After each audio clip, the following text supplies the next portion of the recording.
यहुदाको पत्र।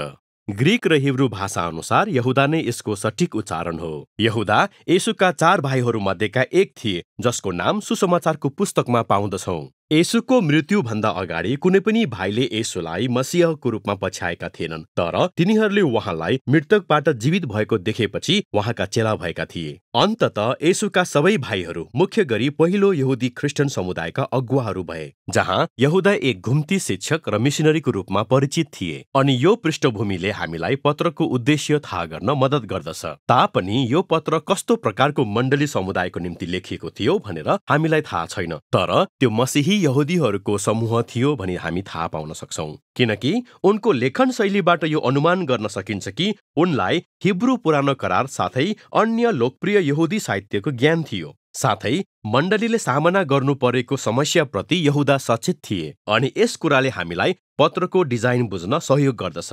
यो पत्र प्रारम्भिक अर्थीको साथ सुरु हुँदछ।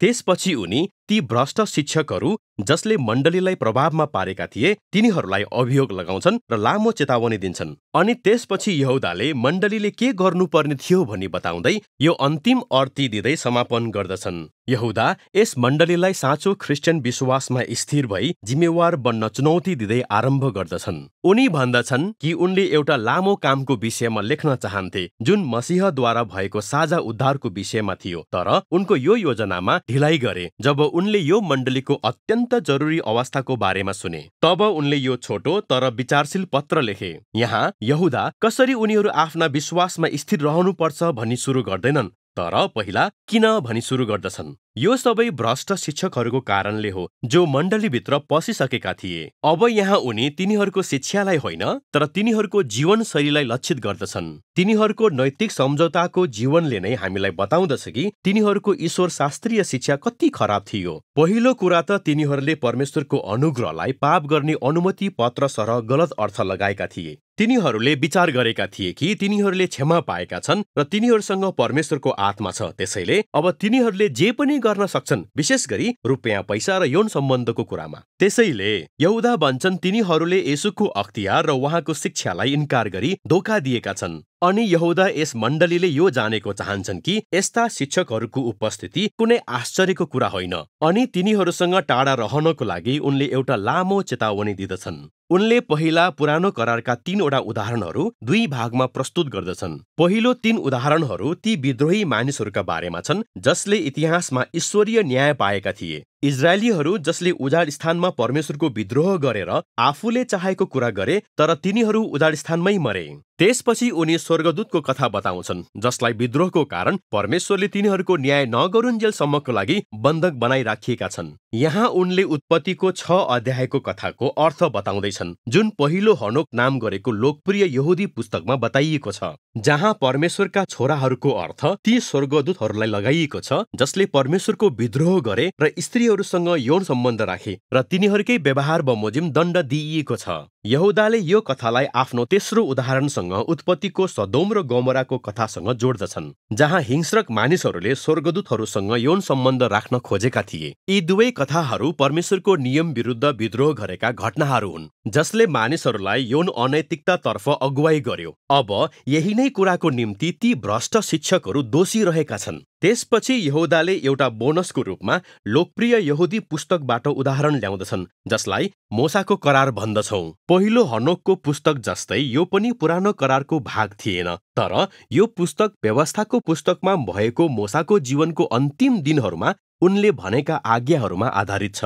यो खण्डमा यहुदाले बताउँछन् कि मोसाको मृत्यु भएको छ र एक असल स्वर्गदूत मिखाएलले मोसामाथि लगाएको दुष्टको आरोपको खण्डन गर्दछन्, तर उनी अन्तिम इन्साफको निम्ति परमेश्वरमा छोड्ने निर्णय गर्दछन्। अब यहाँ उल्लेख गरिएका कथाहरू तपाईको लागि अलि अनौठो लाग्न सक्छ, तर यस्ता साहित्य सुनेर हुर्केका यहुदी मानिसहरूको लागि यसले राम्रो अर्थ राख्दथ्यो। यी भ्रष्ट शिक्षकहरूको व्यवहार प्राचीन जराहरूमा रहेको छ। परमेश्वरको अख्तियार विरुद्ध विद्रोह गर्ने, यौन अनैतिकता, परमेश्वरको दूतको इन्कार गर्ने, अनि यी कुराहरूले दोस्रो 3वटा उदाहरणसँग जोड्दछन्। यी सबै विद्रोहीहरू हुन् जसले अरू मानिसहरूलाई भ्रष्ट गराए। कैनले आफ्नो भाइको हत्या गरे र त्यसपछि हिंसाले राज्य गर्ने एउटा सहर निर्माण गर्न पुगे। बालम त्यो जोखना हेर्ने व्यक्ति जसले इजरायललाई सराप्न सकेन र त्यसपछि मानिसहरूलाई मूर्ति पूजा र यौन भ्रष्टतामा फसाउन जाल रचे। त्यसपछि कोरह वंशीका लेवीहरू जसले मोसाको विद्रोह गरे र त्यसपछि अरूहरूको निम्ति विपद खडा गरे। अब यहाँ ती शिक्षकहरूको बारेमा बयान गर्न दोस्रो 3वटा उदाहरणहरू प्रयोग गरी यहुदा निचोडमा पुग्दछन्। तिनीहरू इजिकियलका स्वार्थी गोठालाहरू जस्तै छन्, वा हितोपदेशमा उल्लेख गरिएका पानी बिनाको बादलहरू जस्तै, वा एसायाका उर्लदो छालहरू जस्तै छन्। तिनीहरूको आफै प्रतिको ध्यान आकर्षणले येशूलाई पछ्याउने तिनीहरूको दाबीलाई धोका दिदछ।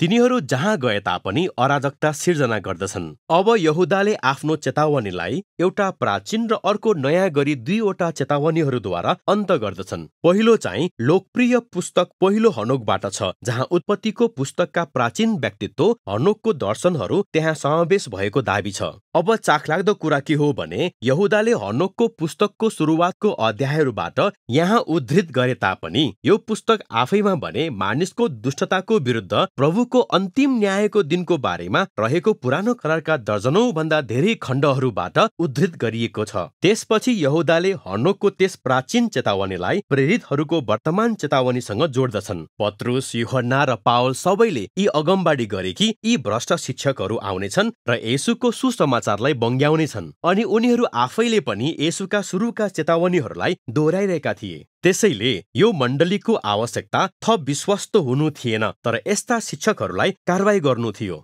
त्यसैले यहुदा अब आफ्नो अन्तिम चेतावनीतर्फ अघि बढ्छन्। यहाँ उनी विश्वासमा स्थिर रहो भन्ने उनको सुरुको वाक्यांशबाट आरम्भ गर्छन् र यसलाई व्यवहारमा कसरी लागू गर्ने भन्नको लागि आलङ्कारिक शैलीहरू प्रयोग गर्छन्। उनी येशूका समुदायलाई परमेश्वरको नयाँ मन्दिरको रूपमा बयान गर्छन्। त्यसैले उनीहरूले आफ्नो जीवनलाई यो अति पवित्र विश्वासको जगमा बसाल्नु पर्दछ, जुन येशूको सुसमाचारको मुख्य सन्देश हाम्रो पापको निम्ति उहाँको जीवन, मृत्यु र पुनरुत्थानको बारेमा हो। अनि यही जगमा मण्डलीले प्रार्थनामा समर्पण गरेर आफूलाई आज्ञाकारिताद्वारा परमेश्वरको प्रेममा समर्पित भई निर्माण गर्नुपर्ने हुन्छ। र यस मण्डलीको शुद्ध चरित्र येशूले आफ्नो न्याय र आफ्नो कृपा ल्याउने उहाँको पुनरागमनमा होशियारी भइरहेर जोगाइराख्न सकिनेछ। अनि यसो गर्नाले उनीहरूले एक अर्कालाई येशू प्रति वफादार रहिरहन मद्दत गर्नेछन्। त्यसपछि आफ्ना मानिसहरूलाई सुरक्षित राख्ने र आफ्ना अनुग्रहबाट लड्न जोगाउने परमेश्वरको प्रशंसा गर्दै यहुदा समापन गर्दछन्। यहुदाको यो छोटो पत्र धेरै शक्तिशाली छ, तर आधुनिक पाठकहरूका लागि अल्मल्याउने पनि छ, र जसले वर्तमान हिब्रू बाइबलभित्र यी कुराहरू किन नसमेटेका होलान् भनेर प्रश्न गर्छन्। जस्तै पहिलो हनोक वा मूसाको पुस्तक। यो याद गर्न महत्त्वपूर्ण छ कि त्यस समयमा यहुदी संस्कृतिमा धार्मिक पुस्तकहरूको गहिरो प्रभाव थियो। येशू र उहाँका परिवार साथै सबै सुरुका यहुदी ख्रिस्टनहरू हिब्रू बाइबल तथा पछिका अन्य धेरै पुस्तकहरू पढेर हुर्केका थिए, जुन धर्मशास्त्रद्वारा प्रेरित भएका थिए। अनि पछिका पुस्तकहरू मध्ये केही धर्मशास्त्रको रूपमा राखिनु पर्छ वा पर्दैन भन्ने बारेमा पहिला नै बहसहरू भएका छन् भन्ने कुरा हामीलाई थाहा छ। जे भए तापनि तिनीहरू अझै पनि महत्त्वपूर्ण छन्, अनि परमेश्वरका जनहरूलाई महत्त्वपूर्ण सन्देश सुनाउनको लागि बाइबलमा नै त्यो पुस्तक हुनुपर्छ भन्ने आवश्यक छैन। त्यसैले हामीसँग त्यस अवधिका धेरै यहुदी पुस्तकहरू छन्। तिनीहरू आज एपोक्रिफाको संग्रहको रूपमा चिनिन्छन्, जसलाई ड्युटेरोक्यानन साथै सुडोपिग्राफा पनि भनिन्छ। यी सबैलाई संरक्षण गरिएको थियो र यहुदी अनि ख्रिस्टन समुदायहरूमा पढिन्थ्यो। यिनीहरूलाई सम्मानपूर्वक प्रयोग गरिन्थ्यो। यसको मतलब यो होइन कि तिनीहरूलाई मूल रूपमा हिब्रू बाइबलको भागको रूपमा डिजाइन गरिएको थियो, तापनि तिनीहरू बाइबलीय परम्पराका अंशहरू थिए। त्यसैले यहुदाले आफ्ना पाठकहरूलाई बुझेर र उनीहरूले पहिलो हनोकका शब्दहरूलाई महत्त्व दिनेछन् भनेर जानेर नै आफ्नो सन्देशलाई सञ्चार गर्न यी पदहरू प्रयोग गरे कि येशू मार्फत परमेश्वरको अनुग्रहले सम्पूर्ण जीवन समर्पणताको माग गर्दछ, केवल बौद्धिक स्वीकृति मात्र होइन।